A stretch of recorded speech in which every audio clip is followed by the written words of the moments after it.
Olo. So we are going to talk about Sonic today because the new trailer came out, and I'll be honest, it's pretty incredible. I think it's amazing how they transformed the animation, but still kept it. It doesn't look like it's blurry around him. Doesn't look like cheesy or anything. It looks good, it looks good. Like I know they were crunching for time, but I think it looks like they're on track to have something really awesome. And I want to talk about the conspiracy behind it and how much do you think trailers cost? Because I think that it's completely plausible that they could have created a fake trailer to stir outrage and then make the hype more for the movie because I think that there is a I think that there is something to the appeal of I think that there is a market appealing to people that are nostalgic based, especially with this world of shitty reboots. And I'm not sure how young their marketer person is, but I mean, that's not something that is too far fetched. You're thinking of a way to market this movie, thinking of the best way to get as much exposure as possible, inciting a Twitter hate mob and cyberbullying the fuck out of this studio seems like a pretty good way to get a bunch of hype. I mean, it had everybody talking about it. Twitter blew it up. Everyone's like, "Holy shit! Have you seen this Sonic film trailer? It looks like garbage. What is this? How dare they disrespect him?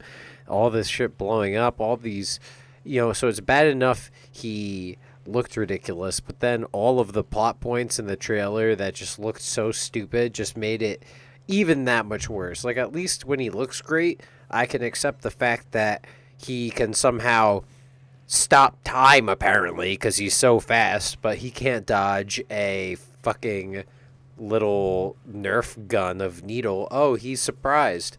So he has the ability to move this fast, but he doesn't have the reaction speed to match that. Like, how come when the guy was lifting up his hand, how come he couldn't, like, see that in slow mo and just be like, oh, wow, shit, he's got a gun. Maybe I should fucking use my million, fucking, my jillion speed mile per hour ability to fucking run to, do something about it. I don't know, call me crazy. So I think if you compare budgets with the expensive budget list, so the lowest on this list right here is $150 million for Moana. And looking back at some earlier movies, 2007, Ratatouille was also 150. Shrek in 2007 was 160. Polar Express was 165.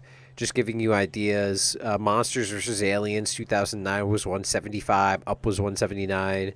So I'm not sure how much it costs to make a trailer, but if you've got $150 million budget and it only costs $1 million to make a trailer, let's say it's let's say it's $5 million. $10 million out of your $160 million for, and I'm not sure how much exposure you got, but I think that it's worth it. And then honestly, people like me who definitely were not going to see the movie, I'm now 100% going to see this movie, and I'm not sure how many people that applies to, but I really do think that the numbers will show, and it's going to be interesting to see what the numbers are for this movie because I have faith.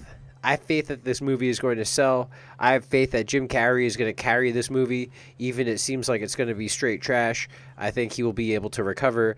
And now the fact that I'm not distracted by the garbage animation and I appreciate the work that they put in, maybe I will be more willing to accept some of the, rough edges, so to say.